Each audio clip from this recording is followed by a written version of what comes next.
الحمد لله كفى وسلام على عباده الذين اصطفى أما بعد قال الله تبارك وتعالى أعوذ بالله من الشيطان الرجيم بسم الله الرحمن الرحيم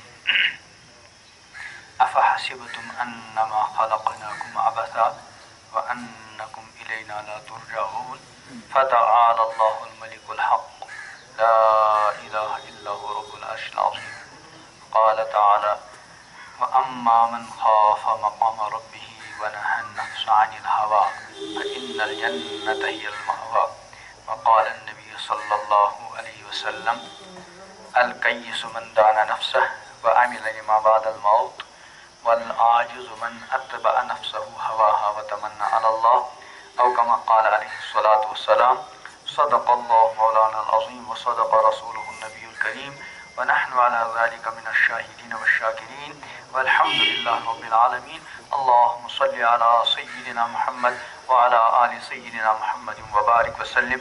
اللهم صل على سيدنا محمد وعلى آل سيدنا محمد وبارك وسلم. اللهم صل على سيدنا محمد وعلى آل سيدنا محمد وبارك وسلم. حضرات سامعین، اساتذہ کرام اور عزیز طلبہ، ایک سمجھدار انسان کی سمجھداری کا تقاضا یہ ہے کہ اس کے سامنے کوئی عظیم مقصد ہو. وہ جانور کی طرح بے مقصد اور بلا سوچے سمجھے زندگی نہ گزاری.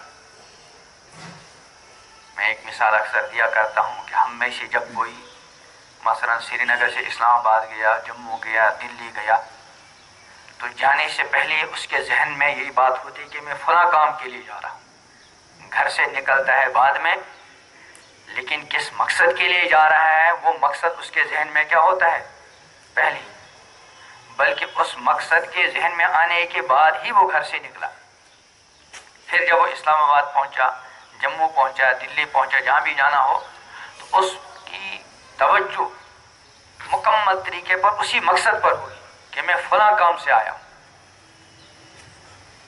اسلام آباد یہاں سے دور نہیں، آدمی دن میں 2-3 بار بھی آ جا سکتا ہے. لیکن جب آدمی ایک مرتبہ کسی کام سے گیا، اب وہ یہ چاہتا ہے کہ میں کام پورا کر کے ہی آؤں. وہ یہ نہیں سوچتا کہ بھئی اسلام آباد کتنا دور ہے، ابھی میں گیا ہوں، 2 گھنٹے کے بعد پھر آ جاؤں گا، چلو اس وقت کروں گا، یا آج نہیں آیا کل آ کر پھر کر لوں گا. ایسا سوچے گا؟ بلکہ یوں سوچے گا کہ میں جب آج میں اسی کام سے آیا ہوں تو میں شام پر کیوں ٹالوں، کل پر کیوں ٹالوں، آئندہ ہفتے اور آئندہ مہینے پر کیوں ٹالوں. مجھے تو کام کر کے ہی جانا ہے. حالانکہ اسلام آباد زیادہ دور، اور اگر کسی اور ملک مثلا سعودیہ جانا ہو تو وہاں تو اور بھی زیادہ توجہ دے گا کہ بھئی یہاں اسلام آباد کا معاملہ یہ کہ دن میں 2 بار آ جا سکتا ہے، دلی میں بائی ایئر 2 بار آ جا سکتا ہے آج کل کے زمانے میں. سعودیہ گیا تو وہاں تو روز آنے جانے کا مسئلہ نہیں، تو اور زیادہ توجہ رکھے گا. بس اس مثال کو ذہن میں رکھنے کے بعد ہمیں سوچتے ہیں ہم اس دنیا میں آئے، خود نہیں آئے، اللہ نے بھیجا. ہمارے سامنے کوئی نہ کوئی عظیم مقصد ہونا چاہیے. معمولی مقاصد کے پیچھے مال کمانا، ڈگریاں حاصل کرنا، یہ کوئی اتنا بڑا مقصد نہیں ہے. یہ ایک کام ہمارا ہے یہ، لیکن اتنا اونچا مقصد نہیں کہ انسان اپنی زندگی اس مقصد کے پیچھے کھپا دے. اگر پیسہ کمانا مقصد ہے، ایک انسان پیسے زیادہ کماتا ہے کہ فیکٹری زیادہ کماتی ہے؟ فیکٹری پیسہ زیادہ کمائی. تو سب سے پہلی بات یہ کہ ہمیں اپنے سامنے ایک مقصد کو رکھ کر اپنی زندگیاں گزارنی ہیں. سمجھداری کا تقاضا ہے، کسی فائدے کو سامنے رکھ کر. میں نے جو قرآن پاک کی آیت پہلی پڑھی اس میں اللہ پاک یہ فرماتے ہیں افحسبتم انما خلقناکم عبثا، کیا تم یہ سمجھتے ہو کہ ہم نے تم کو یوں ہی بیکار بلا فائدے کا پیدا کیا؟ کیا مطلب؟ یعنی ایسا سمجھنا غلط ہے، ایسا سمجھنا صحیح نہیں کہ بلا مقصد کے اور عبث اور بیکار تم کو پیدا کیا. ایسا نہیں، بلکہ کسی خاص مقصد کے تحت پیدا کیا ہے. اور وہ مقصد کیسے پورا ہوگا اس کو بھی اللہ پاک نے بیان کیا. میں نے جو آیتیں پڑھی اور ایک حدیث پڑھی اس کو ذرا توجہ کے ساتھ سنیں، دھیان کے ساتھ. فرمایا اما من خاف مقام ربہ، کہ جو اللہ کا بندہ، جو اللہ کی بندی اللہ کے سامنے کھڑے ہونے کے سلسلے میں ڈرتے رہے. یعنی اس کے دل و دماغ میں ہر وقت یہ بات گونجتی ہے کہ بھائی ایک وقت ایسا آنے والا ہے مجھے اپنے رب کے سامنے کھڑے ہو کر جواب دہ ہونا ہے. کس چیز کا جواب دہ ہے؟ کس چیز کے بارے میں جواب دینا؟ ایک یہ کہ میں نے جو تم کو زندگی کا سرمایہ دیا ہے. زندگی کا سرمایہ چھوٹا سرمایہ بڑا. اللہ پاک نے ہمیں مختلف سرمایہ دیے ہوتے ہیں لیکن سب سے قیمتی سرمایہ ہمارے پاس کون سا سرمایہ ہے؟ ہماری زندگیوں کا سرمایہ. دوسرے جتنے بھی سرمایہ ہیں ان کی حیثیت اور ان کی قدر و قیمت اسی وقت تک ہے جب تک زندگی کا سرمایہ ہو. زندگی کا سرمایہ ختم، باقی سارے سرمایہ اس کے لیے کیا ہو گئے؟ بیکار. تو اللہ تعالیٰ کے سامنے جواب دہ ہونا ہے سب سے پہلے کس چیز کے بارے میں؟ کہ میں نے جو زندگی کا سرمایہ تم کو دیا ہے اس زندگی کے سرمایہ کو کہاں ختم کر کے آئے. اس زندگی کے سرمایہ میں سب سے زیادہ قیمتی حصہ ہے جوانی کا. ماشاءاللہ یہ جو میرے سامنے بچے بیٹھے ہیں، طلبہ بیٹھے ہیں، سارے کے سارے جوان ہیں. یہ جوانی اللہ تعالیٰ کی بہت عظیم نعمت ہے. مومن بندے کو اور مومن جوان کو چاہیے کہ اپنی جوانی کا بھرپور فائدہ اٹھائے. یہ جو آپ پڑھ رہے ہیں یہ بھی جوانی کا فائدہ ہے.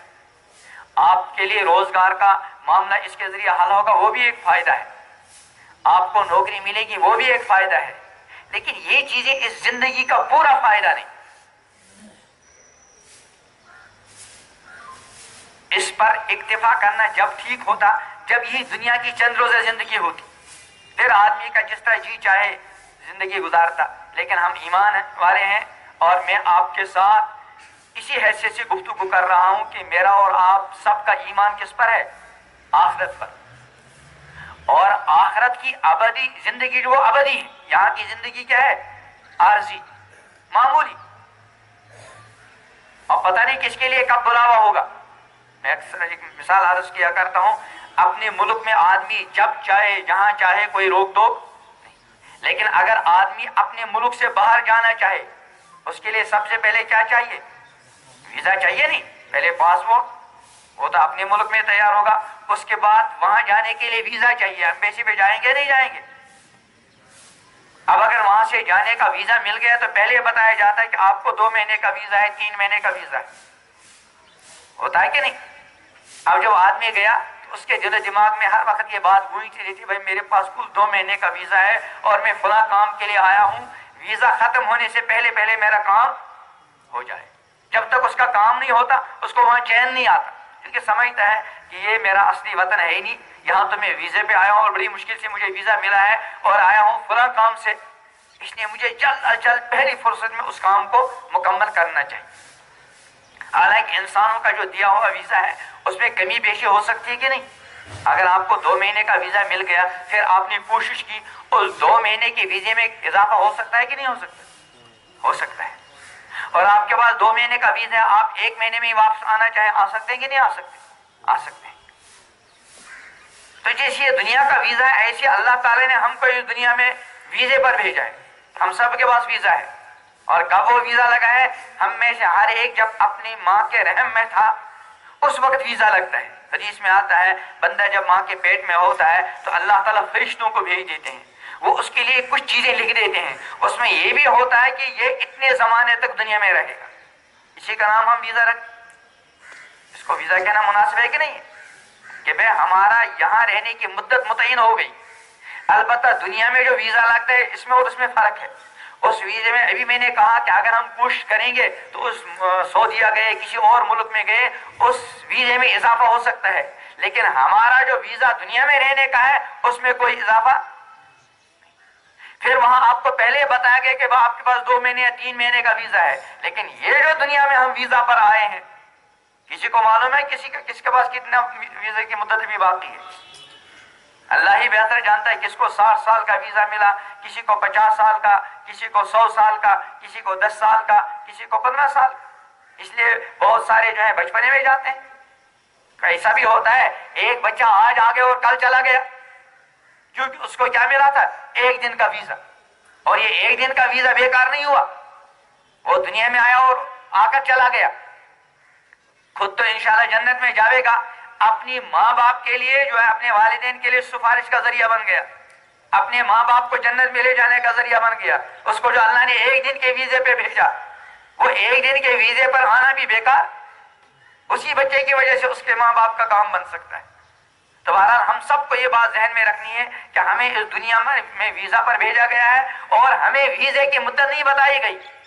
اس لیے ہر جوان، ہر بوڑھا، ہر مرد، ہر عورت، ہر بچہ یہ سوچے کہ شاید میری زندگی کا یہ آخری سال ہو، شاید اس سال کے کسی مہینے میں میری زندگی کا ویزا ختم ہو سکتا ہے. ایسا ہو سکتا ہے کہ نہیں ہو سکتا؟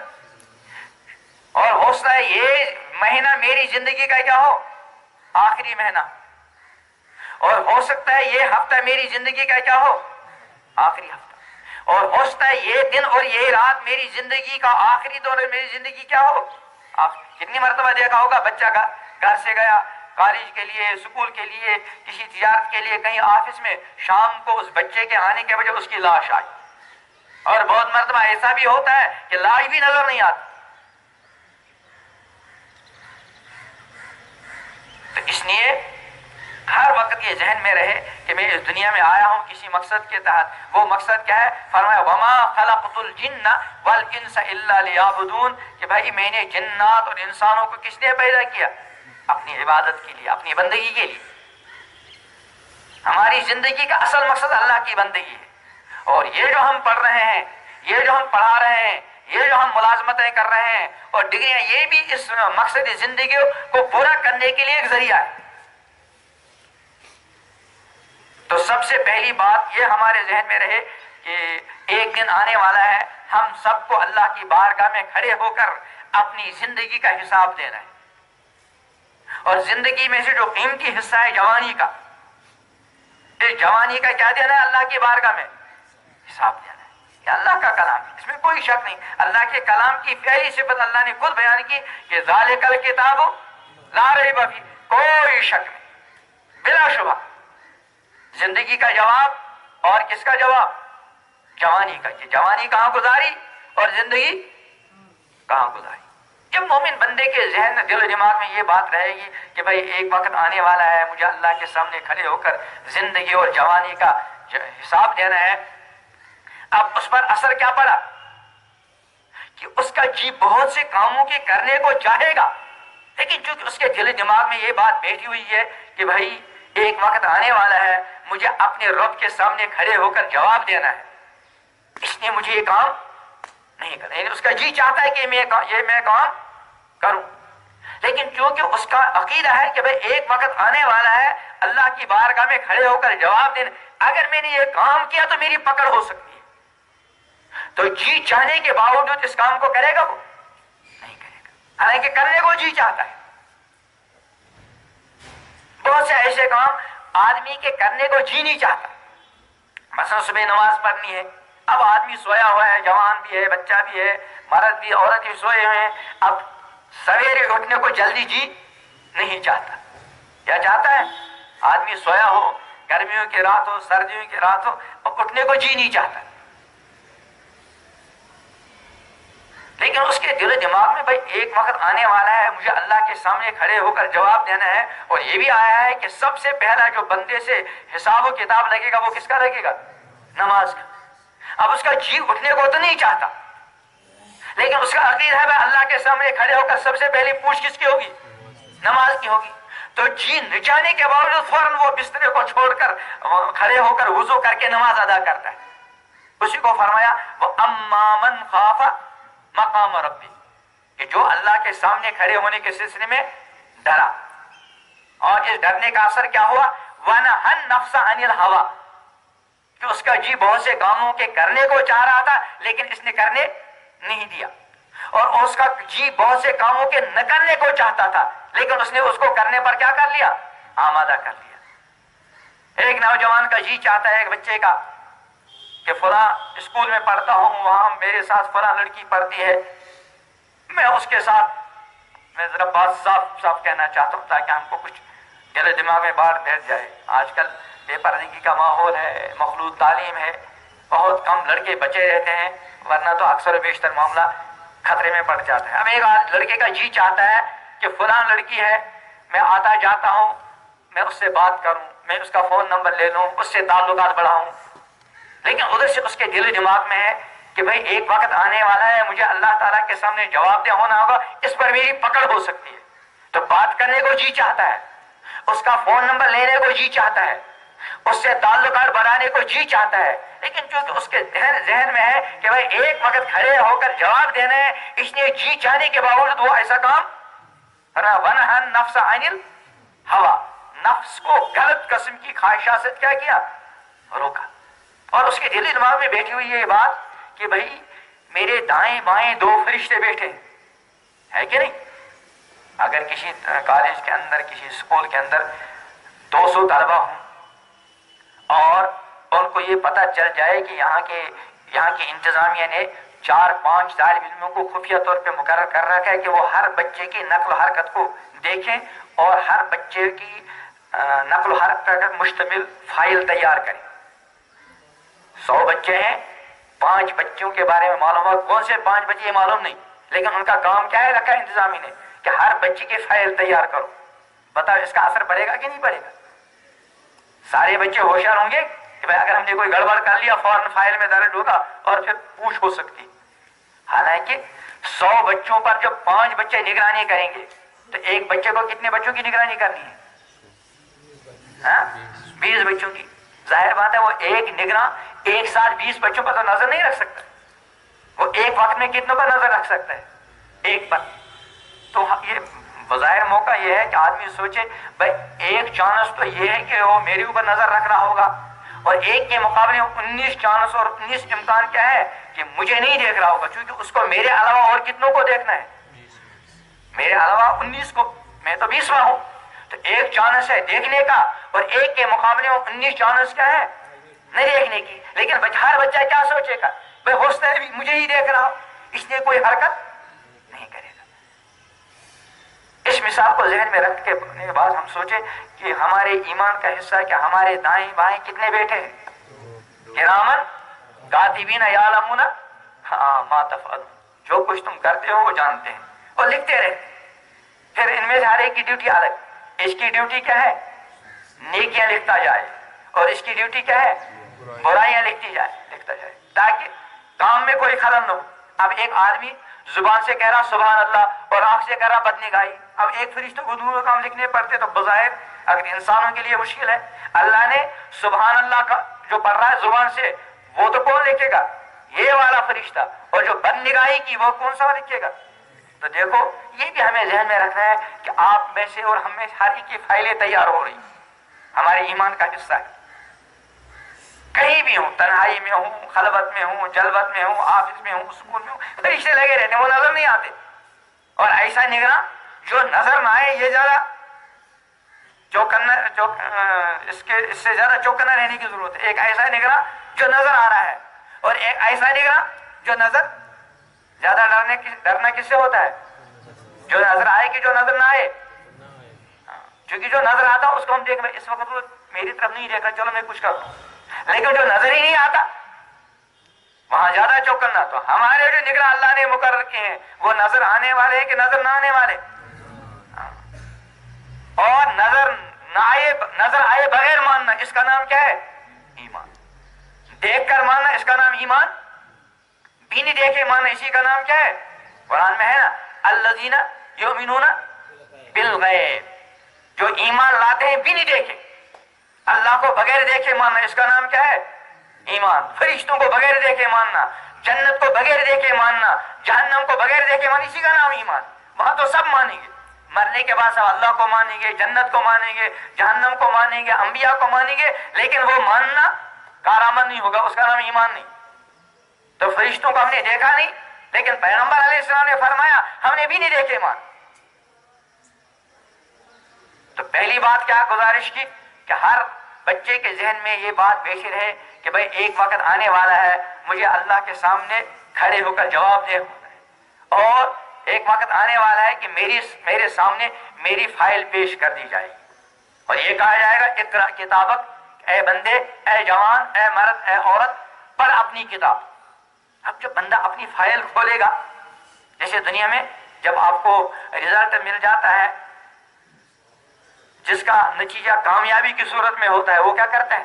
رزلٹ کو چھپا کر رکھتا ہے، بلکہ اپنے دوستوں کو، اساتذہ کو، والدین کو، رشتہ داروں کو دکھلاتا تھا، لو بھائی دیکھو میرا رزلٹ ہے، دیکھو میرا مارکس کارڈ، میں تو پہلی پوزیشن لایا. خوش ہوتا ہے کہ نہیں ہوتا؟ لیکن اگر فیل نکلا تو دکھلاتا پھرے گا.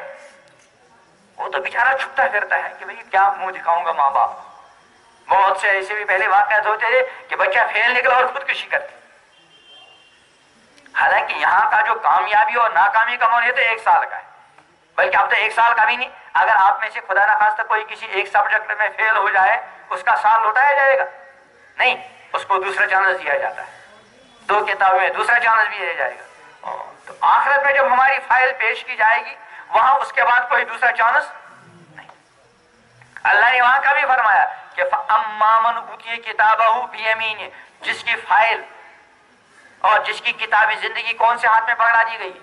دائیں ہاتھ میں. یہ کامیابی کی علامت ہے کہ ناکامی کی؟ دائیں ہاتھ میں جب نامہ اعمال مل گیا، یہ کامیاب ہونے کی علامت ہے کہ ناکامی کی؟ کامیابی کی. اب جب کامیاب ہوگا تو کیا ہوگا؟ قرآن کہتا ہے فَيَقُولُ هَاؤُمُ اقْرَءُوا كِتَابِيَهْ، وہ ایک ایک کو دکھلاتا پھرے گا، بھائی لوگ پڑھو میری فائل. ٹھیک ہے، وہ ہوگی دکھلانے کے لائق. اگر اس بندے سے کبھی کوئی گڑبڑ ہوئی ہوتی، بندہ بشر ہے، کتنا بھی بچنا چاہے کبھی نہ کبھی کوئی غلطی ہو جاتی ہے. اب یہ دوسروں کو دکھلاتا پھرتا میری فائل پڑھ لو، حالانکہ اس میں بہت سی غلطیاں بھی ہوں گی، لیکن جب اس کے دائیں ہاتھ میں فائل پکڑا دی گئی، اس کا مطلب وہ جو اس سے غلطیاں وغیرہ ہو گئی وہ مٹا دی گئی، کیونکہ اسے سچی توبہ بھی کی تھی. اس کے برعکس جس کا فائل کس ہاتھ میں پکڑا دیا گیا؟ وَأَمَّا مَنْ أُوتِيَ كِتَابَهُ بِشِمَالِهِ، جس کا فائل بائیں ہاتھ میں پکڑا دیا گیا. فَيَقُولُ يَا لَيْتَنِي لَمْ أُوتَ كِتَابِيَهْ، دوسروں کو تو کیا دکھلائے گا؟ یہ تمنا کرے گا کاش کہ مجھے یہ فائل نہ ملتی. تو اللہ کے سامنے جواب دے گا استحضار، اور اس کا اثر کیا ہے؟ وَنَهَا النَّفْسَ عَنِ الْهَوَىٰ، اپنے نفس کو غلط قسم کی خواہشات سے روکا. بہت سے کاموں کے کرنے کو جی چاہتا تھا، لیکن چونکہ وہ آخر میں رسوائی کا ذریعہ بن رہے تھے، اس لیے جی چاہنے کے باوجود ان کاموں کو نہیں کیا. بہت سے کاموں کے کرنے کو جی چاہتا ہی نہیں تھا، لیکن نہ کرنے کی وجہ سے اس کی پکڑ ہو سکتی تھی، اس لیے جی کر نہ چاہنے کے باوجود ان کاموں کو کر لیا. اللہ فرماتے ہیں فَإِنَّ الْجَنَّةَ هِيَ الْمَأْوَىٰ، سو اس کا ٹھکانہ کیا ہے؟ جنت. اور جنت کیا ہے؟ مزے کی جگہ. جنت میں کیا ہوگا؟ فرمایا مختصر الفاظ میں اللہ نے اس کی وضاحت کی، خلاصہ بیان کیا کہ وَلَكُمْ فِيهَا مَا تَشْتَهِي أَنفُسُكُمْ، جو تمہارا جی چاہے گا وہ ملے گا، جو تمہارا جی چاہے گا وہ ملے گا. وَلَكُمْ فِيهَا مَا تَشْتَهِي، اور جو تم کہو گے وہ ملے گا. اب بات کیا رہا؟ یعنی جو جی چاہا، زبان سے کہا نہیں، جی چاہ رہا ہے فوراً وہ ہوگا. اور جو کوئی زبان سے کہا وہ تو ہوگا ہی، لیکن اس کے لیے کرنا کیا پڑے گا؟ اس کے لیے کرنا یہ کہ اس دنیا میں اگر کسی ایسے کام کو تمہارا جی چاہے جس سے اوپر والا کیا ہوتا ہو؟ ناراض، اس کام کو مت کرو. اور جس کام کے کرنے کو تمہارا جی نہیں چاہ رہا ہے لیکن اوپر والے کا منشا کیا ہے، تم اس کام کو کر لو، بس یہ کرو. اگر تم نے اپنی جی چاہی کے مقابلے میں رب چاہی زندگی گزاری کہ تمہارا جی کچھ اور چاہتا تھا لیکن رب کچھ اور چاہتا تھا، تم نے اپنی چاہت کو چھوڑ کر اللہ کی چاہت کو کیا کر لیا؟ پورا کر لیا. تو اللہ آخرت میں تمہاری ہر چاہت کو کیا کریں گے؟ وَلَكُمْ فِيهَا مَا، جو تمہارا جی چاہے گا وہ ہوگا، اور جو تم کہو گے وہ ہوگا. اب بندے کی مرضی کی بات ہے، چاہے یہاں اپنی چاہت کی پوری کر لے یا آخرت میں. لیکن ظاہر بات ہے یہاں کی چاہتیں محدود. یہ زندگی کتنی ہے؟ حدیث میں آتا ہے آمار امتی ما بین 60 الی 70، کہ میری امت کی اکثر عمریں کبھی کم کبھی زیادہ وہ الگ مسئلہ ہے، لیکن اکثر و بیشتر 60-70 کے درمیان، 60-70 کے. اور آخرت کے اندر جو زندگی یہ ملے گی وہ 100 سال کی ہوگی، 200 سال کی. کتنی ہوگی؟ ابد الآباد. وہاں کی ہر چیز ابد الآباد، زندگی ابد الآباد. اور جوانی، وہاں کوئی جوان بوڑھا. حدیث میں آتا ہے ایک مرتبہ بڑھیا آئی اور پیغمبر علیہ السلام کی بارگاہ میں دعا کی درخواست کہ اللہ کے رسول میرے لیے دعا کیجئے کہ اللہ مجھے کیا دے دے؟ جنت. پیغمبر علیہ السلام کبھی صحابہ کے جی خوش کرنے کے لیے مزاح فرماتے تھے، لیکن اس مزاح میں سچ ہوتا تھا، جھوٹی مزاح نہیں. تو پیغمبر علیہ السلام مزاحیہ انداز میں فرمایا کہ کوئی بوڑھی جنت میں نہیں جائے گی. اب یہ بڑھیا جو ہے صحابیہ تھی وہ رونے لگی. تو آپ نے تسلی کی رونے کی ضرورت نہیں, تم جب جنت میں جاؤ گی تو بوڑھی بن کر نہیں جاؤ, تو جوان ہو کر جاؤ. تو جب جنت میں جائیں گے سارے کے سارے جوان, پھر بوڑھا کوئی ہوگا نہیں. حدیث میں آتا ہے کہ سارے مرد اور ساری عورتیں 33 سال کی عمر میں جنت میں جائیں گے. کتنے سال کی؟ اور بغیر داڑھی کے, بغیر یعنی داڑھی آئی نہیں ہوگی, بچپنا ہوگا. بظاہر لگتا ہے 33 سال ذرا بڑی عمر ہے, لیکن چونکہ جنت میں جانا ہوگا. ایک واقعہ میں اکثر عرض کرتا ہوں, موسیٰ علیہ السلام کہیں جا رہے تھے, جانتے ہو نا موسیٰ علیہ السلام اللہ کے بہت بڑے پیغمبر, اللہ کے ساتھ ہم کلامی کا شرف ان کو عطا ہوتا تھا. راستے میں بڑھیا ملی, اور موسیٰ اس بات کو ذرا توجہ سے سن لینا. بڑھیا نے پوچھا موسیٰ علیہ السلام کہاں جا رہے ہو؟ کہا میں کوئی ٹور پر جا رہا ہوں اللہ سے. کہا میری ایک درخواست بھی اللہ سے کر لینا. کیا؟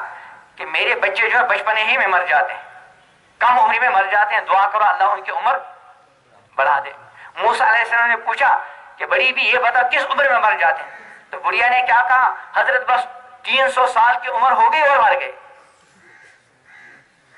اب موسیٰ علیہ السلام ہنسے. بڑھیا ایک امت ایسی بھی آئے گی وہاں کچھ 60-70 سال کی عمریں ہوں گی. تو بڑھیا نے پوچھا کیا وہ مکان بھی بنائیں گے؟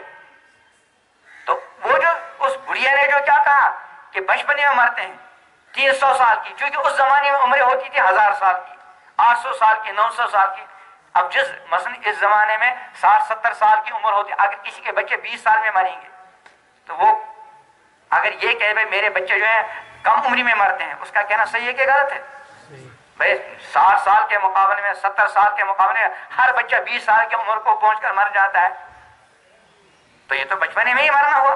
اسی طرح اس بڑھی نے کہا جہاں میرے بچوں کی عمر 300 سال کی ہوئی اور مر گئے, تو اس کا کہنا کوئی بھیجا نہیں, کیونکہ اس زمانے میں 900 سال کی عمریں ہوتی تھی. تو یہ جو 33 سال کے جنت میں جائیں گے اب ہمیشہ کس عمر کے رہیں گے؟ کوئی 34 سال کا ہوگا نہیں. صحت جو ملے گی ہمیشہ کے لیے, کوئی بیماری پاس نہیں آئے گی. نعمت جو ملی ہمیشہ کے لیے کبھی ختم لا مقطوعہ ختم نہیں ہوں گی, ولا ممنوعہ, اور ان پر کوئی پابندی بھی نہیں لگی. تو اس کے لیے پہلے تو میں نے 2 کام بتا دیے. ایک تو کیا ہے کہ ہر وقت دل و دماغ میں یہ بات بیٹھی رہے کہ بھائی ایک وقت آنے والا ہے ہمیں اللہ کے سامنے کھڑے ہو کر اپنی زندگی کا, اپنی جوانی کا, اپنے مال کا, اپنی کمائی اور اپنے خرچ کا, اور جو کچھ ہم جانتے ہیں اس کا حساب دینا پڑے گا. اور اس کا اثر کیا ہوا؟ وَنَهَا النَّفْسَ عَنِ الْهَوَىٰ, اپنے نفس کو غلط قسم کی خواہشات سے روکا. یعنی بہت سے ایسے کاموں سے روکا کہ اس کا جی چاہتا تھا کرنے کو, لیکن اللہ تعالیٰ کو کام پسند, اس نے ان کاموں کو کیا کر دیا؟ چھوڑ دیا. اور بہت سے کاموں کے کرنے کو اس کا جی چاہتا نہیں تھا, لیکن اللہ کا آرڈر تھا کہ نہیں کرنا ہے, تو جی نچانے کے باوجود ان کاموں کو کیا انجام دیتا رہا. اللہ کیا فرماتے ہیں؟ فَإِنَّ الْجَنَّةَ هِيَ الْمَأْوَىٰ, اس کا ٹھکانہ کیا ہے؟ جنت. اور آخرت میں اللہ نے کل کتنی جگہ بنائی ہیں؟ 2, ایک جنت اور ایک تیسری کوئی جگہ یا ہے کوئی؟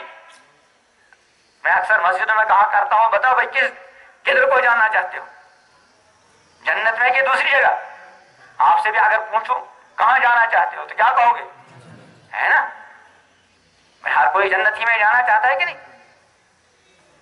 لیکن جنت میں جانے کے لیے بہرحال کچھ نہ کچھ کرنا پڑے گا. میں ایک مثال اکثر دیا کرتا ہوں, کسی کو کہو کہ بھائی تمہارا جی کیا چاہتا ہے, وہ کہ میں چاہتا ہوں میں ڈاکٹر بن جاؤں, لیکن اسکول کبھی گیا نہیں, یا اس کے والدین نے اسکول کبھی بھیجا نہیں. 3 سال کی عمر میں بھیجنا چاہیے, 4 سال ہو گئے, 8 ہو گئے, 10 ہو گئے, 12 ہو گئے, اور 12 سال کے بعد اپنے بچے کو مستری کے حوالے کر لیا. اب کہنا بھائی تمہارا جی کیا چاہتا ہے؟ کہ میرا جی چاہتا ہے میرا بچہ کیا بن جائے؟ ڈاکٹر. تو اس کو کیا دو گے مشورہ کہ بھائی یہاں صدر آباد میں ڈاکٹر مشتاق رہتے ہیں, وہ اوپر والی منزل کا کیا کرتے ہیں؟ علاج. تم پہلے اس کے پاس جاؤ. بھائی اگر اس کا ڈاکٹر بنانے کا ارادہ ہوتا تو وہ تھوڑے بچے کو مستری کے حوالے کرتا, وہ کسی اچھے اسکول کی تلاش کرتا, پھر بچے کو پڑھاتا, پھر امید ہوتی کہ وہ کیا بن جائے؟ ڈاکٹر. لیکن حوالے تو کر لیا مستری کے, اور تمنا کس کی رکھتا ہے؟ میرا بچہ کیا بن جائے؟ ڈاکٹر. تو سارے اس کو مشورہ دیں گے وہاں علاج کراؤ. ایسے ہم سب کیا چاہتے ہیں؟ ہمارا جی کیا چاہتا ہے کہ مرنے بعد کہاں جائیں؟ جنت میں. لیکن نماز نہیں, روزہ نہیں, تلاوت نہیں, شرم حیا نہیں, فکر آخرت نہیں, گناہوں سے بچنا نہیں, یہ بھی معاملہ ہے صحیح. تو میں نے شروع میں یہ بات عرض کی تھی کہ ایک سمجھدار انسان کی سمجھداری کا تقاضا کیا ہے کہ وہ کسی عظیم مقصد کو سامنے رکھ کر اپنی زندگی گزارے. تھوڑے دنوں کے لیے آدمی سوچے کہ یہ سمجھداری نہیں. بولتے ہیں نا بھائی یہ بہت دور اندیش ہے. سنا ہے نا دور اندیش, کہ یہ بہت دور اندیش ہے. کیا مطلب ہے؟ بہت دور کی سوچ کر کوئی کام کرتا ہے. تو مسلمان کو دور اندیش ہونا چاہیے کہ کوتا اندیش؟ ہاں, دور اندیش. اور ایمان والے کے علاوہ کوئی دور اندیش نہیں ہو سکتا. دوسرا کتنا بھی سمجھدار ہو وہ زیادہ سے زیادہ سوچے گا مرنے تک. مرنے کے بعد تو نہیں سوچے گا. مرنے کے بعد وہ سوچے گا جو مرنے کے بعد دوبارہ زندہ ہونے کو مانتا ہو. اس لیے مسلمان تو دور اندیش ہو سکتا ہے, کوئی غیر ایمان والا دور اندیش, چاہے وہ ہوائی جہاز بنائے کچھ بھی بنائے, وہ دور اندیش نہیں. دور اندیش وہ ہے جو ہمیشہ کے لیے سوچے, اور ہمیشہ کے لیے سوچنے والا ایمان والا ہوتا ہے. غیر ایمان والا ہمیشہ کے لیے نہیں سوچ سکتا. اس لیے امام الانبیاء حضرت محمد عربی صلی اللہ علیہ وسلم نے سمجھدار اور ناسمجھ کی تعریف بیان کی. جب میں نے حدیث پڑھی, بتاؤ آپ کا جی سمجھدار بننے کو چاہتا ہے کہ ناسمجھ ہے نا؟ ایک دوسرے کو آپ سمجھدار کہیں, ایک امام الانبیاء حضرت محمد عربی علیہ السلام سمجھدار کہیں. اصل آپ کے کہنے کا اعتبار ہے نا پیغمبر علیہ السلام کے. وہ کیا فرماتے ہیں؟ الکیس من دان نفسا. سمجھدار کون ہے؟ من دان نفسا, جو اپنی نفس کو کیا رکھے؟ کنٹرول میں, آزاد نہ چھوڑے. جو کنٹرول میں رکھتا ہے وہ حادثے سے بچ جاتا ہے. میں اکثر مثال دیا کرتا ہوں, گاڑیاں ہوتی ہیں نا چھوٹی بڑی, ایک گاڑی کے کتنے پرزے ہوتے ہیں؟ سینکڑوں. لیکن گاڑی بنانے والے جب بنایا اس گاڑی کو ہر پرزے کو اس انداز سے فٹ کیا ہے کہ ڈرائیور جب اپنی سیٹ پہ بیٹھتا ہے اور گاڑی کو چلاتا ہے اس کو ہر پرزے کو کنٹرول رکھنا پڑتا ہے. ہاں نہیں, سینکڑوں پرزوں کو کہاں بیچارہ ایک آدمی کنٹرول رکھے گا؟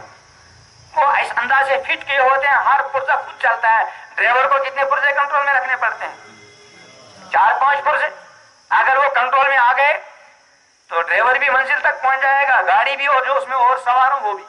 لیکن اگر ان چند پرزوں میں سے کوئی پرزہ کنٹرول سے باہر گیا, گاڑی کو بھی خطرہ, ڈرائیور کو بھی خطرہ, اور کوئی اور بھی پیچھے بیٹھا ہو اس کو بھی خطرہ. تو اللہ تعالی نے ہم کو بنایا, کتنے پرزے بنائے؟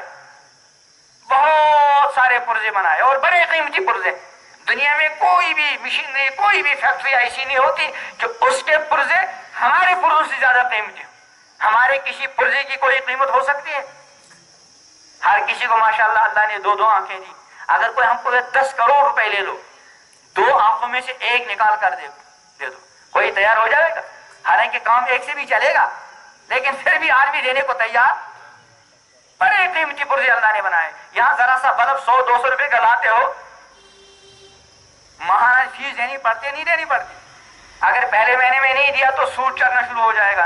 1-2 مہینے اور ہو گئے تو بیچ والے کیا کریں گے؟ کنیکشن کاٹ دیں گے, نہیں کاٹ دیں گے؟ 50 روپے کا بلب اپنے پیسے سے خریدا, ہر مہینے فیس دینی پڑتی ہے, فیس میں تاخیر کی سود چڑھنا ہو گیا, اور تاخیر کی تو کنیکشن کٹ گیا. اللہ تعالیٰ نے کتنے بلب دیے ہر کسی کو؟ 2. اور دنیا کے سارے بلب اس وقت تک بیکار ہیں جب تک یہ 2 بلب کام نہ کریں. باقی سارے بلبوں کی وقت حیثیت جب یہ 2 بلب کام کرتے ہوں. کتنے دنوں سے استعمال کر رہے ہو؟ سال سے استعمال کر رہے ہو, نہیں کر رہے ہو؟ کوئی فیس دینی پڑی اللہ کو؟ دینی پڑی.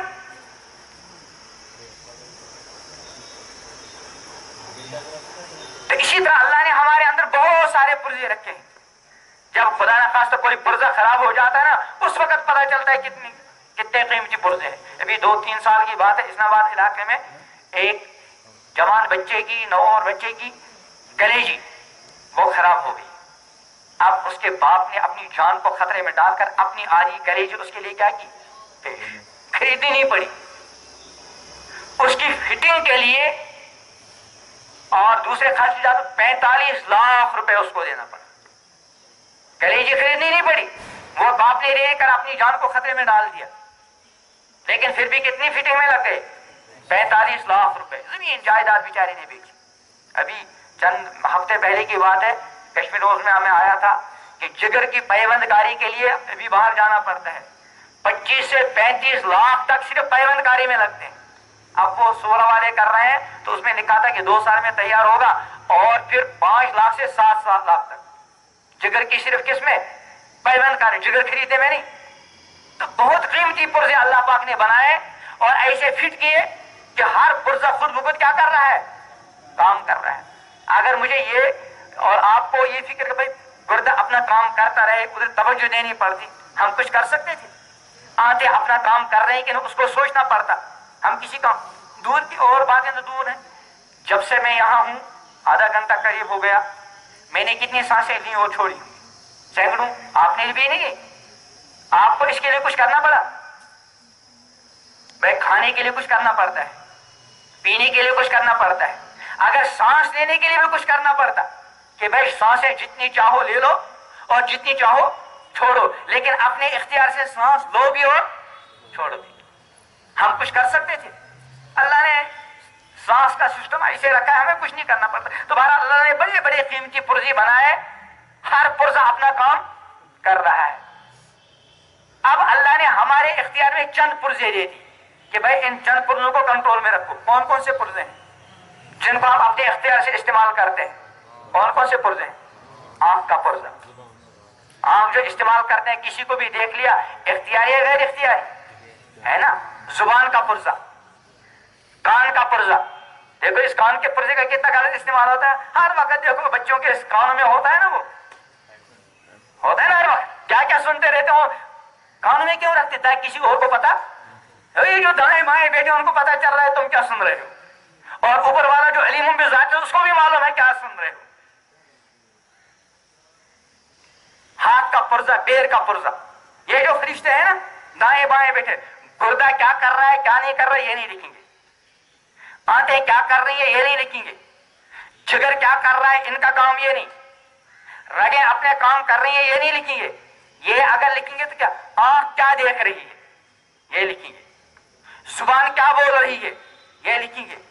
کان کیا سن رہے ہیں یہ لکھیں گے. قدم کدھر کو چل رہا ہے اور کیوں چل رہا ہے یہ لکھیں گے. ہاتھوں نے کیا کیا کیا یہ لکھیں گے.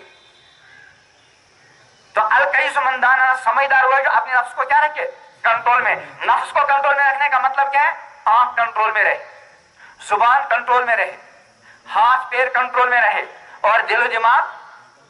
تو سمجھداری کی پہلی بات کیا ہے اپنے آپ کو کیا رکھو کنٹرول میں آزاد نہیں.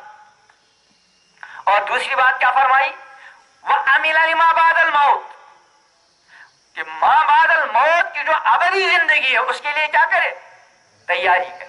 چند روزہ زندگی کے لیے تیاری کرنا کافی نہیں.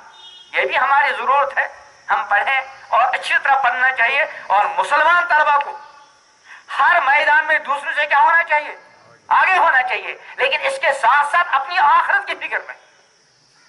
جو بندہ آخرت کی فکر رکھتا ہے کسی بھی میدان میں ہو وہ یہاں بھی خوش اور وہاں بھی خوش. اور جس کے اندر آخرت کا معاملہ نہیں وہ یہاں بھی بے چین وہاں بھی بے چین. چین و سکون کا تعلق مال ڈگری عہدے حکومت منصب سے نہیں وہ تو دین کے ساتھ ہے. اس لیے قرآن نے فرمایا من عمل صالحا من ذکر او انثى وهو مؤمن فلنحيينه حیاتا طیبہ. جو کوئی ایمان والا اچھے اعمال کرے مرد ہو یا عورت لڑکا ہو یا لڑکی اللہ فرماتا فلنحيينه حیاتا طیبہ ضرور بھی ضرور ہم ان کو مزیدار اور پر لطف زندگی عطا کریں گے دنیا میں. آخرت میں تو ملے گا ہی. اور اس کے برعکس ومن اعرض عن ذکری جو ہماری یاد سے غافل ہو کر زندگی گزار رہا ہے جو جی چاہا دیکھا جو جی چاہا کیا جو جی چاہا کھایا جو جی چاہا سنا جو جی چاہا بولا کچھ پرواہ نہیں بالکل جانور بنا بیٹھا ہے. بھائی جانور کا کام کیا ہے جو بھی بیل گھر سے نکلا کھانے کی کوئی چیز ملی کھائے گا کہ کس سے پوچھے گا ہے نا. کوئی بھی پینے کی چیز ملی استعمال کرے گا نہیں. کوئی بیل گھر سے نکلا سڑک پر کوئی بھی گائے مل جائے اپنی مستی اڑائے گا نہیں اڑائے. اب اگر انسان ہو کر ایسی حرکتیں کرنے لگا جو جی چاہا کھایا جو جی چاہا پیا جو جی چاہا دیکھا جو جی چاہا سنا جو جی چاہا جدھر کو جی چاہا چلا اوپر والا ناراض ہوتا یا نہیں ہوتا کوئی پرواہ نہیں. اللہ فرماتا ہے انہم الا کالانعام یہ چوپائے. آگے بل ہم اضل نہیں یہ تو چوپائے اسے بھی بدتر ہے. اس لیے کہ چوپائے کو اللہ نے وہ عقل و شعور دیا نہیں تھا جو کس کو دیا ہے انسان کو اس عقل شعور کے بعد وہی حرکتیں کرنے لگا جو ایک بیل کرتا ہے، ایک جانور کرتا ہے، تو اس میں جانور میں کیا فرق ہے؟ تو جانور سے بھی گویا گزرا. تو القیس من دان نفسہ، سمجھدار وہ ہے جو اپنے نفس کو کیا رکھے؟ کنٹرول میں. وہ عمل لما بعد الموت، اور ما بعد الموت کی ابدی زندگی کے لیے کیا کرے؟ تیاری کرے. اسی لیے اس دنیا میں اللہ پاک نے ہم کو جو بھیجا ہے دنیا بنانے کے لیے نہیں، بلکہ کیا بنانے کے لیے؟ آخرت بنانے کے لیے. دنیا ہماری ایک ضرورت ہے. ہماری زندگی کا اصل مقصد اپنی دنیا بنانا نہیں. جو آدمی بس دنیا بنانے کے چکر میں اپنی زندگی مکمل کر دیتا ہے وہ اپنے آپ کو تباہی بربادی کی طرف ڈال جاتا ہے. ٹھیک ہے، دنیا ہماری ضرورت ہے، روزگار کا مسئلہ ہماری ضرورت ہے، ہم اس کو منع نہیں کرتے. میں اکثر مثال دیا کرتا ہوں گاڑی کی. گاڑی چھوٹی ہو یا بڑی، اس کا مقصد کیا ہے اصل؟ کہ آدمی اپنی منزل تک پہنچ جائے. لیکن منزل تک پہنچنے کے لیے بہرحال اس کی ٹینکی میں کیا چاہیے؟ پیٹرول یا ڈیزل. بغیر اس کے نہیں چلے گی. لیکن اصل مقصد پیٹرول ہے کہ اصل مقصد منزل تک پہنچنا ہے نا؟ اب ایک آدمی اس پیٹرول جمع کر رہا ہے اور گاڑی میں کبھی چلتا نہیں، سب کہیں گے اس کے اوپر والی منزل کام. اسی طرح ہماری کوئی منزل ہے جو اللہ پاک نے متعین کی، اصل تو ہمیں وہاں پہنچنا ہے. یہ جو کھانے پینے والا یہ ہمارا پیٹرول والا مسئلہ ہے. جسے گاڑی کی ٹینکی لیے کیا چاہیے؟ پیٹرول. بقدر ضرورت پیٹرول ڈال دو اور آگے چلو. پھر کبھی ضرورت محسوس ہوگی بھائی پیٹرول ختم ہونے لگا اور ڈال دو، پھر آگے چلو. اور پیٹرول کے لیے کم سے وقت لگاؤ، پھر آگے چلے، پھر پیٹرول. اسی طرح اللہ پاک نے ہمارے لیے چھوٹی سی ٹینکی بنائی. اور یہ یاد رکھو ہمارے ایمان کا حصہ ہے کہ ابھی میں نے کہا تھا نا جب دنیا میں بندہ آتا ہے تو اس کی زندگی کیا لگتا ہے؟ ویزا. 50 سال 60 سال. اس 60 سالہ زندگی میں اس ٹینکی میں جتنے پیٹرول کو جانا ہوگا وہ وہیں سے طے ہے. جتنا وہاں سے طے ہے اس میں کوئی کمی بیشی، کوئی کروڑ پتی ہو ارب پتی ہو، اس کی ٹینکی میں اتنا ہی پیٹرول جائے گا جتنا وہ وہاں سے کیا ہے؟ طے ہے. اور کوئی غریب نادار ہو اس کی ٹینکی میں اتنا ہی جائے گا جتنا ادھر سے کیا ہے. کبھی یہ دیکھا ہوگا، میں اکثر عرض کیا کر، 1 کروڑ پتی آدمی اس کو کوئی تکلیف ہوتی ہے، ڈاکٹر نے کہا ہوتا اس کو کہ بھائی گوشت کی بوٹی کو ہاتھ بھی مت لگانا، سبزی کھانا لیکن وہ ذرا تیز سبزی، اس میں مسالہ پسالہ کچھ نہ. اور سارا سال تک بیچارہ ارب پتی کروڑ پتی شیخ صاحب کیا کھا رہا ہے؟ سبزی. اور اس کے گھر میں ایک ملازم نوکر 2500 روپے 3000 روپے پہ اس کا کام ہے باتھ روم صاف کرنا، برتن مانجنا، باہر سے دودھ روٹی لانا اور بچوں کو اسکول تک زیادہ سے زیادہ پہنچانا. لیکن گھر میں جتنی نعمتیں پکتی ہیں سب سے زیادہ کون استعمال کر رہا ہے؟ وہ 3000 اور 2500 کا ملازم. کیوں؟ اس لیے کہ جب وہ بچہ 300,000 کا ملازم ماں کے پیٹ میں تھا، اللہ نے لکھ دیا تھا اتنے سال اس کو عیش کرانے، طرح طرح کی نعمتیں کھا. اسی لیے وہ نعمتیں کھانی. اور وہ جو کروڑ پتی شیخ صاحب اپنی ماں کے پیٹ میں تھا، اللہ نے لکھ دیا تھا اتنے سال تک اس کو بوٹی کھانے نہیں دی.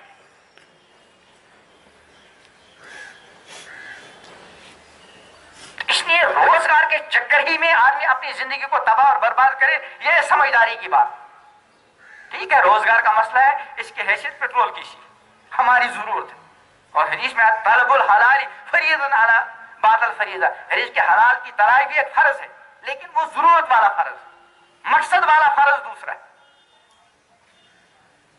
تو سمجھدار کے بارے میں کتنی باتیں بتائیں؟ 2. ایک تو کیا رکھے اپنے نفس کو کنٹرول میں، اور دوسرا کیا کرے؟ وَأَمِنَ لِمَا بَعْدَ الْمَوْتِ، مرنے کے بعد جو ابدی زندگی اس کے لیے کیا کرے؟ اب آپ کہیں گے بھائی ابدی زندگی کی تیاری کے لیے ہم کو آج ہی سکول چھوڑنا پڑے گا. ایسا نہیں. ملازمت والے کو ملازمت نہیں چھوڑنی، تاجر کو تجارت نہیں چھوڑنی، کاروبار والے کو کاروبار نہیں چھوڑنا، پڑھنے والے کو پڑھائی نہیں چھوڑنی. بس چھوڑنے کی ایک چیز ہے، وہ کیا ہے؟ ہر طرح کے گناہوں کو چھوڑ دو. بتاؤ، گناہوں کو چھوڑنے کے لیے کچھ کرنا پڑتا ہے؟ بس گناہ کرنے کے لیے کچھ نہ کچھ کرنا پڑتا ہے، لیکن گناہ چھوڑنے کے لیے کیا کرنا ہے؟ کچھ بھی نہیں. بس یہ جو نفس دشمن اندر بیٹھا ہوا ہے اس کی مخالفت کرنی پڑتی ہے. نفس دوست ہے دشمن؟ ہمارا نفس جو اندر بیٹھا ہوا ہے دوست ہے دشمن ہے؟ اور بڑا خطرناک دشمن ہے. دنیا میں کوئی دشمن نفس سے زیادہ خطرناک. دنیا میں جتنے بھی دشمن ہیں وہ کسی وقت دوست بن سکتے ہیں. یہ امام الانبیاء حضرت محمد عربی علیہ السلام کی نصیحت ہے. 2 نصیحتیں فرمایا، احبب حبیبک ہونما، کہ اگر دنیا میں کسی سے دوستی ہو نا اس دوستی کو ذرا اعتدال کے اندر ہی رکھنا. یہ نہیں کہ دوستی کے زمانے میں اپنی زندگی کی ساری کتاب اس کے سامنے کھول کر رکھ دی. کیوں؟ عسیٰ ان یکون بغیضک یوما ما، ہو سکتا ہے کسی دن کیا بن جائے تمہارا دشمن. چونکہ دوستی کے زمانے میں اپنی ساری کتابی زندگی اس کے سامنے کیا کر دی. اللہ نے تو پردہ پوشی کی تھی. آدمی آنکھ سے گناہ کرتا ہے، زبان سے گناہ کرتا ہے، کان سے گناہ کرتا ہے، وہ مختلف گناہ کا اثر ہے سیاہی. لیکن اللہ نے اس سیاہی کو کہاں چھپایا ہے؟ دل میں. حدیث میں ہے جب گناہ کرتا ہے بندہ سیاہ نقطہ کہاں لگتا ہے؟ اور دل کو کون دیکھتا ہے؟ اللہ کے سوا. اللہ چاہتا ہے کہ میرے بندے کی اس سیاہی پر کسی کو نظر، میرا بندہ اندر اندر سے میری بارگاہ میں توبہ کرے اور میں اندر اندر سے اس کی سیاہی کو کیا کر دوں. لیکن اس نالائق نے کیا کیا باولے نے کہ جس کے ساتھ دوستی تھی اللہ نے جن چیزوں کی پردہ پوشی کی تھی، چھپا رکھا تھا، وہ ساری کتاب اپنے دوست کے سامنے کیا کر دی؟ کھول کر رکھ. فرمایا ایسا مت کرو. کیوں؟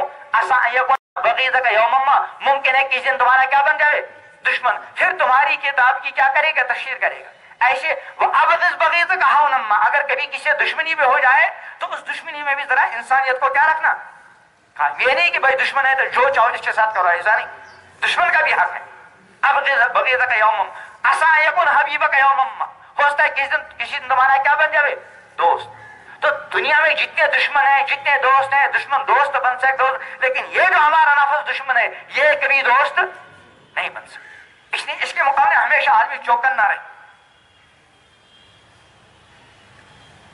دوسرے دشمن اگر دوست بن گئے آدمی اس کے ساتھ صلح کر لیتا، لیکن یہ صلح کرنے والا معاملہ اس کے ساتھ آدمی کو ہمیشہ لڑنا پڑے گا اور آخری دم تک.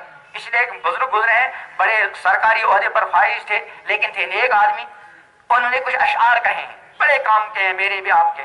اور فرمایا